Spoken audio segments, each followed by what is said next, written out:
जय हिंद दोस्तों। कैसे हो आप लोग। आशा करता हूँ आप लोग अच्छे होंगे। जैसा कि आप ये स्क्रीन पर देख रहे हो, यह पेपर आरपीएफ एसआई का प्रीवियस ईयर का पेपर है। यानी जो आपकी आरपीएफ एसआई की पिछली भर्ती निकली हुई थी उसका यह पूरा आंसर की है, हर शिफ्ट का आंसर की है। तो आज हम जीके जीएस के सेक्शन को या जीके जीएस के पार्ट को सॉल्व करने वाले हैं। ठीक है, अगर आप आरपीएफ कांस्टेबल की भी तैयारी कर रहे हैं तो भी देखिएगा, और एसआई की तैयारी कर रहे हैं तो भी देखिएगा। ठीक है, और जितना हो जाए प्रीवियस ईयर के पेपर जरूर सॉल्व करिए, आपको बहुत ज्यादा उसमें हेल्प मिलने वाली है। आरपीएफ कांस्टेबल के भी मैंने सॉल्व करवाए हैं। ठीक है, और जो हम पेपर सॉल्व करने वाले हैं वो है आपका 6 जनवरी 2019 को एग्जाम हुआ था और फर्स्ट शिफ्ट का पेपर है। ठीक है, और ये आप देख सकते हो ऑनलाइन एग्जाम हुआ था एसआई का। ठीक है, तो ये रहा आपका पहला प्रश्न। थोड़ा इसको जूम कर लेते हैं ताकि आपको अच्छे से दिख जाए। ठीक है, ऐसे ही प्रश्न आपके पूछे गए थे। ठीक है, तो ये आपका रहा पहला प्रश्न। इसके अलावा अगर आप एनटीपीसी की तैयारी कर रहे हो या लोको पायलट का आपने आवेदन किया है तो उसके भी मैं सॉल्व करवा दूंगा, और 2-3 प्रीवियस ईयर पेपर सॉल्व करवाए भी है मैंने, तो देख लीजिएगा। ये रहा आपका पहला प्रश्न। तो पहला प्रश्न है, किसने नारा दिया, तुम मुझे खून दो मैं तुम्हें आजादी दूंगा। तो सभी लोग छोटे से पढ़ते आ रहे हैं कि तुम मुझे खून दो मैं तुम्हें आजादी दूंगा। यह है आपका सुभाष चंद्र बोस जी का है। ऑप्शन सी सही हो जाएगा। अगला प्रश्न देखिए। अगला प्रश्न है आपका, इस इनमें से आरबीआई के उप राज्यपाल कौन नहीं रहे हैं। तो वो है आपके बीके शर्मा। ठीक है, तो ये मत समझिएगा आपकी एक आध दो प्रश्न आपके कोई सरल से पूछ लिए तो पूरा पेपर ही आपका सरल आ गया, तो ऐसा कुछ नहीं है, ध्यान रखिएगा। अगला प्रश्न, डैश श्वसन ऑक्सीजन की सहायता से ऊर्जा उत्पादन की एक प्रक्रिया है। तो किसकी सहायता से, तो आपका वायुजीवी या एरोबिक श्वसन ऑक्सीजन की सहायता से। ठीक है, तो ऑप्शन ए इसका सही हो जाएगा। अगला प्रश्न देखिए। अगला प्रश्न है, सुनील छेत्री किस खेल से संबंधित हैं। तो एक बात ध्यान रखिए, जो आपका स्पोर्ट में जो अवार्ड दिए गए हैं, स्पोर्ट से संबंधित व्यक्ति हैं, स्पोर्ट से संबंधित आपकी वस्तु है, सभी से 3 से 4 प्रश्न पूछ जाएंगे। आप खुद इसमें देख लीजिएगा, आपके 4 प्रश्न आपके 5 प्रश्न तक आपके हर प्रीवियस ईयर के पेपर में खेल वाले टॉपिक से मिलेंगे। तो सुनील छेत्री आपके फुटबॉल से संबंधित हैं। ऑप्शन ए सही होगा। अगला प्रश्न, इनमें से कौन सी फसल घास नहीं है। तो बादाम ही है यार, वो तो बादाम थोड़ी घास की फसल है। ठीक है, बाकी ये आपकी सबई, बांस और अल्फा ये सभी घास की फसलें हैं। अगला प्रश्न देखिए।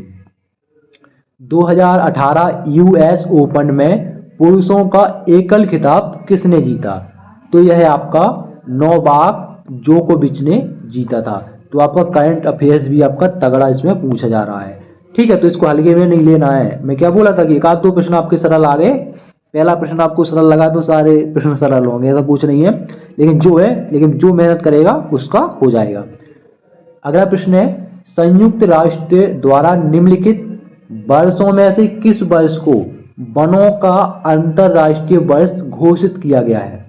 तो वर्ष 2011 को। अगला प्रश्न देखिए।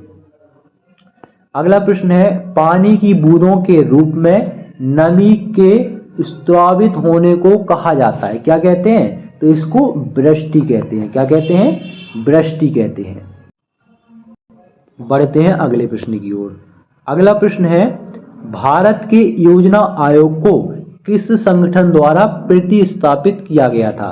तो देखो, पहले योजना आयोग था, लेकिन 1 जनवरी 2015 को इसका नाम बदल के नीति आयोग कर दिया। ठीक है, 1 जनवरी 2015 को, और इसका अध्यक्ष प्रधानमंत्री होता है। ये प्रश्न भी कई बार पूछा गया है। अगला प्रश्न है, मलेशिया की मुद्रा का नाम क्या है। तो वो है रिंगिट मुद्रा है, मलेशियाई रिंगिट। ठीक, अगला प्रश्न देखिए। अगला प्रश्न है, राष्ट्रीय प्रबंधन संस्थान कहाँ स्थित है? तो ये आपका पुणे में स्थित है। ठीक है, पुणे महाराष्ट्र में। अगला प्रश्न है विद्युत में केसीएल का फुल फॉर्म क्या है? तो केसीएल का फुल फॉर्म होता है किरचॉफ का धारा नियम। क्या होता है? किरचॉफ का धारा नियम। अगला प्रश्न, कौन सा स्वतंत्रता सेनानी लोकप्रिय रूप से लोक नायक के रूप में जाना जाता है? तो वो है आपके जयप्रकाश नारायण। अगला प्रश्न देखिए। अगला प्रश्न है क्या भारत के राष्ट्रपति ने अब तक वित्तीय आपातकाल घोषित किया है? तो राइट आंसर होगा कभी घोषित नहीं किया गया। ठीक है, ऑप्शन ए सही होगा। अगला प्रश्न, लाहौर सत्र कब आयोजित हुआ था? तो ये 1929 में। अच्छे प्रश्न पूछे गए हैं, ठीक है, ध्यान रखना। अगला, सचिन तेंदुलकर ने किस टीम के खिलाफ अपना 100वां अंतरराष्ट्रीय शतक लगाया? तो किस टीम के खिलाफ? बांग्लादेश के खिलाफ, बांग्लादेश की टीम के खिलाफ। अगला प्रश्न है निम्नलिखित में से किस देश में सेंट जॉर्ज पार्क स्टेडियम स्थित है? तो वो है आपका दक्षिण अफ्रीका में। ठीक। अगला प्रश्न, प्लास्टर ऑफ पेरिस के लिए सूत्र क्या? मतलब प्लास्टर ऑफ पेरिस का सूत्र पूछा है जो कि आपका हाई स्कूल में अच्छे से आपने पढ़े होंगे। तो इसका होता है आपका CaSO4 इंटू 1/2 जल के अणु, ठीक है, कैल्शियम सल्फेट, ठीक है, इंटू आपके 1/2 जल के अणु। तो ऑप्शन सी आपका सही हो जाएगा। अगला देखिए, अमृतसर में सिंह सभा आंदोलन कब गठित हुआ था? तो 1873 में। कब हुआ था? 1873 में हुआ था। अगला प्रश्न देखिए, उच्च तापक्रम पर पृथ्वी की सतह के नीचे स्थित गैस युक्त पिघली हुई चट्टान सामग्री को कहा जाता है? क्या कहते हैं? तो इसको मैग्मा कहते हैं। क्या कहते हैं? जो पिघल के आता है, जो लाल लाल लावा से रहता है, क्या कहलाता है? मैग्मा कहलाता है। ठीक है। अगला प्रश्न है संविधान की कौन सी अनुसूची राज्यों और केंद्र शासित प्रदेशों की सूची देता है? तो कौन देता है? वो है आपका प्रथम अनुसूची में ये सब दिए गए हैं। ऑप्शन 4 सही हो जाएगा। अगला प्रश्न है 1875 से 1900 के बीच हुए मुंडा विद्रोह का नेता कौन था? तो वो था बिरसा मुंडा। ऑप्शन ए सही हो जाएगा। नाटक शकुंतला के लेखक कौन है? तो वो है कालिदास। कौन है जी? कालिदास है।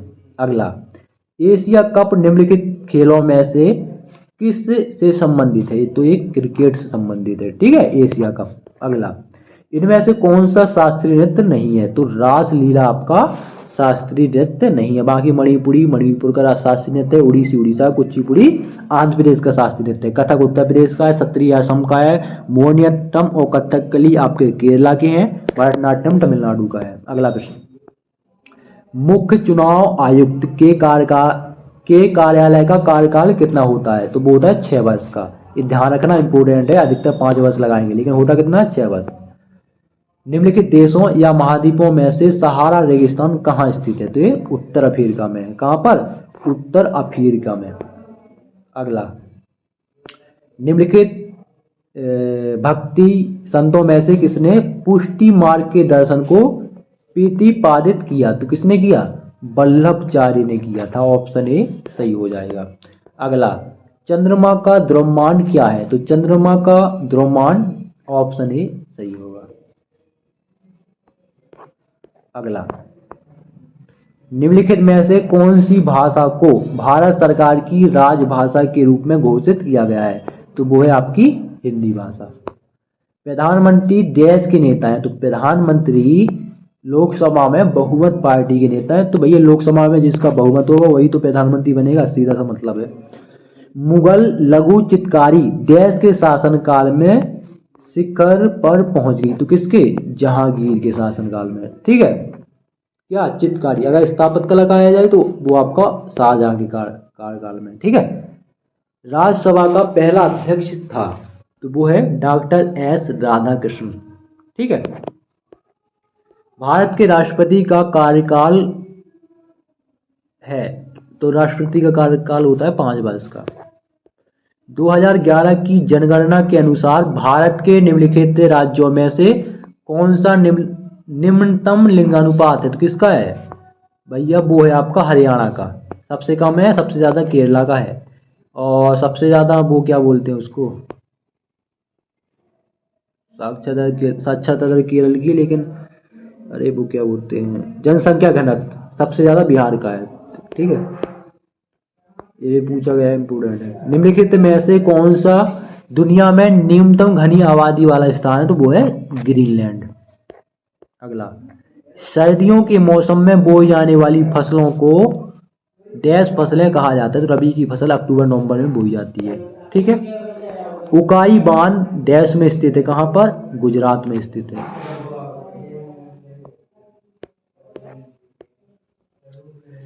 निम्नलिखित राज्यों में से किस राज्य में हॉर्नबिल उत्सव मनाया जाता है, शायद 1 दिसंबर को मनाया जाता है, नागालैंड स्थापना दिवस पर। ठीक है, 1 दिसंबर को नागालैंड में। अगला प्रश्न है ESIC का फुल फॉर्म पूछा है, तो इसका फुल फॉर्म होता है, क्या होता है, एम्प्लॉइज, एक minute, employees state insurance corporation. ठीक है, किसका होता है, ESIC का। अगला प्रश्न देखिए,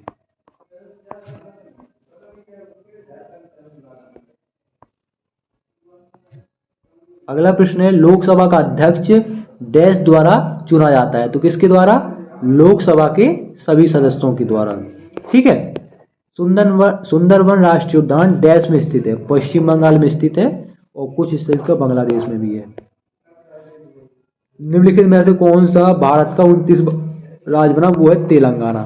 ठीक है, लेकिन अब 28 राज्य हैं और आपके 8 केंद्र शासित प्रदेश हैं। जो राज्य था वो आपका जम्मू कश्मीर जो राज्य था वो केंद्र शासित प्रदेश अब बन चुका है, ध्यान रखना, वही आपका 28 हो गए, 8 केंद्र शासित प्रदेश हैं। अगला प्रश्न, आवृत्ति जिसे हम फ्रिक्वेंसी कहते हैं के लिए सूत्र क्या है, तो आवृत्ति का सूत्र होता है 1/आवर्तकाल। निम्नलिखित में से कौन सा लैक्टिक एसिड का प्राकृतिक स्रोत है, तो वो है आपका दूध। ठीक है, फॉर्मिक अम्ल इसमें पाया जाता है, और ऑक्जेलिक अम्ल टमाटर का पता नहीं भूल गया। कनाडा की राजधानी ओटावा है। ठीक है, पंजाब की राजधानी चंडीगढ़ है। कुछ प्रश्न इसमें आसान है लेकिन सब नहीं है। हॉकी खिलाड़ी मेजर ध्यानचंद का उपनाम क्या है, हॉकी का जादूगर है, जादूगर। ठीक है, राष्ट्रपति द्वारा लोकसभा में नामित सदस्यों की संख्या होती है 2। ठीक है, नामित सदस्यों की, हीलियम की परमाणु संख्या 2 है, 1 पे हाइड्रोजन है। ठीक है, तो ये थे आपके आरपीएफ एसआई में पूछे गए, आरपीएफ एसआई में पूछे गए जीके जीएस के 50 प्रश्न। ठीक है, आगे जो सेक्शन है आपका रीजनिंग का है, तो अगर आप चाहें तो ये रीजनिंग के प्रश्न भी देख सकते हो। ठीक है, ये रीजनिंग के प्रश्न है आपके यहाँ से। ठीक है, कुछ डाउट वगैरह तो पूछ लीजिएगा, मिलते किसी नेक्स्ट वीडियो में। जय हिंद, जय भारत।